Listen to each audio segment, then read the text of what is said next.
பின்னாடி வந்தது முத்து போயிட்டான். அப்புறமா சத்யாவும் சீதாவும் கிளம்பிட்டாங்க. ரோகிணி தன் மகனுக்காக ஸ்கூலில் சேர்க்க இடம் பார்க்க மனோஜ் குழந்தை பிறக்கும்போது தானே சேர்க்க முடியும் என்று சொல்ல அந்த இவங்க வந்தவங்க கஸ்டமர்ஸ்க்காக வந்துட்டுருக்காங்க. குழந்தைக்காக நம்ம ஜோசியை போய் பார்க்கலாம் அப்படின்ட்டு டாக்டர்கிட்ட தான் போகணும், ஜோசியெல்லாம் பார்க்க முடியாது, அதுக்கு முன்னாடி கோவா போகலாம் அப்படின்ட்டு அவள் சொல்கிறா. அப்படியா அப்படின்ட்டு அவனுக்கு ஒரே ஹாப்பியாக ஆகிடுது. போகினியா மீனாவின் சந்தோஷங்கள் உனக்கு கிடைத்த புருஷன் யாருக்கும் கிடைக்க மாட்டான். அப்போது அந்த பூக்கடையில் இருக்கிறவங்கெல்லாம் அவர்கிட்ட பேசிகிட்டு இருக்கிறாங்க. என்ன மாமா சரியில்லை, மச்சான் சரியில்லை என்று தான் நியாயப்படுத்திடணும். எல்லா வீட்லேயும் அப்படி தான் நடக்கும். மாமா சரியில்லை, மச்சான் சரியில்லைன்னு தான் நியாயம் இருந்தாலும் அது ஒதுக்கி வச்சிடணும். முதல்ல நம்ம இந்த சண்டையை சரி பண்ணிடணும். அதுதான் நான் என்ன பண்ணுவேன்னா, முதல்ல அவருக்கு சண்டை சரி பண்ணுறதுக்காக கருவாட்டு குழம்பு வச்சு கொடுத்தா பூனை மாதிரி வருவாருன்ட்டு அந்த பூக்கார ஃப்ரெண்டு சொல்லவும், உங்கள் வீட்டுக்காருக்கு சிக்கன் குழம்பு தானே பிடிக்கும், அதை செய்து கொடுத்துரு, சாப்பிட தான் வாய் திறக்கணும், அப்புறம் அவர் சாப்பிடவே வாயே திறக்கக்கூடாது அப்படின்னு சொல்லவும், இப்போது ஒரு அடையாருக்கு இவன் இதுக்கு ட்ரிப்புக்கு போனான்ல, அப்போது முத்து வண்டியில் ஒரு பொண்ணு ஏறுது, ஒரு லேடி ஏறுறாங்க. அந்த லேடி ஒரே அழுதுகிட்டே வராங்க. என்ன ஏதுன்னு கேட்குறதுக்கு அந்த சொல்கிறாங்க, எனக்கும் எங்கள் அண்ணனுக்கும் எங்கள் வீட்டுக்காருக்கும் ஒரு சின்ன சண்டை டிரைவர் முதல்ல சொல்ல மாட்டேங்கிறாங்க. இவர் ரொம்ப கம்பல் பண்ணி கேட்கவும் அவங்க சொல்கிறாங்க, ஒரு சின்ன சண்டை, அதால் எத்தனையோ வருஷமாக நான் எங்கள் அண்ணனோட பேசாமலே இருக்கிறேன், அது எனக்கு எவ்வளோ மனசுக்கு கஷ்டமாக இருக்குது தெரியுமா. ஒரு தாலி கட்டிட்டா புருஷனுங்க தன்னை அடிமை மாதிரி நடத்துகிறாங்க.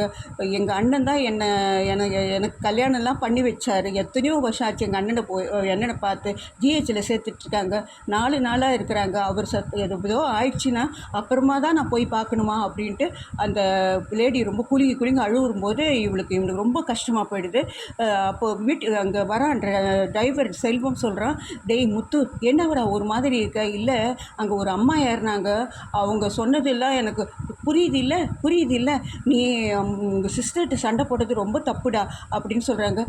என்னடா சொல்கிற, அவள் என் பேச்சை மீறி போனான். ஆமாம், உன் பேச்சை மீறி போனானே சொல்லிட்டு இருக்கிறியே, அப்போது உன் பேச்சை மீறி ஏதாவது நடந்துட்டுருக்காங்களா, அவன் படத்தை எடுத்து ஓடினானே அப்போ ஏதாவது கேட்டாங்களா, அதுக்கப்புறமா அந்த கடையை ஓப்பன் பண்ணி கொடுத்தது யார், நீ தானே கொடுத்த, அப்போ ஏதாவது கேட்டாங்களா, அப்புறமா உன் நகையை எடுத்து அவன் நகையை எடுத்து அவங்க விற்றாங்களா, அப்போ ஏதாவது சண்டை போட்டு நீ மனோஜ்கிட்ட பேசாதுன்னு சொன்னாங்களா அப்படின்ட்டு அவங்க எல்லாம் எடுத்து சொல்கிறான். செல்வம் எடுத்து சொன்ன உடனே முத்துக்கு மனசு மாறிடுது.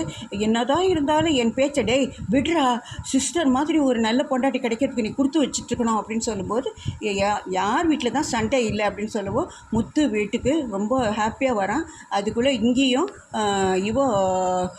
மீன் குழம்பு கோழி குழம்பு செய்துட்டுருக்கிறேன். யார் மீனா முத்துக்காக கோழி குழம்பு செய்துட்டுருக்கிறா. இவன் கோழி குழம்பு செய்துட்டுருக்கிறா. அப்போ அவன் ஹல்வாவோடு வரான். இப்போது நாள் விஜயா கிட்டே போய், அத்தை நீங்கள் தானே ஹல்வா சாப்பிட்ணுன்னு சொன்னீங்க, இதோ ஹல்வா, நல்ல ஹல்வா சாப்பிடுங்க அப்படின்னு கிண்டலாம். ஓகேயா, சின்ன குழம்பு போட்டு ஓகேம்மா, நான் இப்போ பேசுகிறேன்.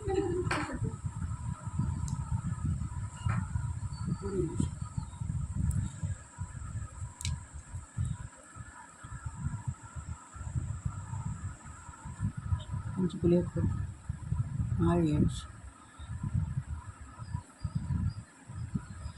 கோலன்னு ஒரு சேனல் ஆரம்பிப்போம்.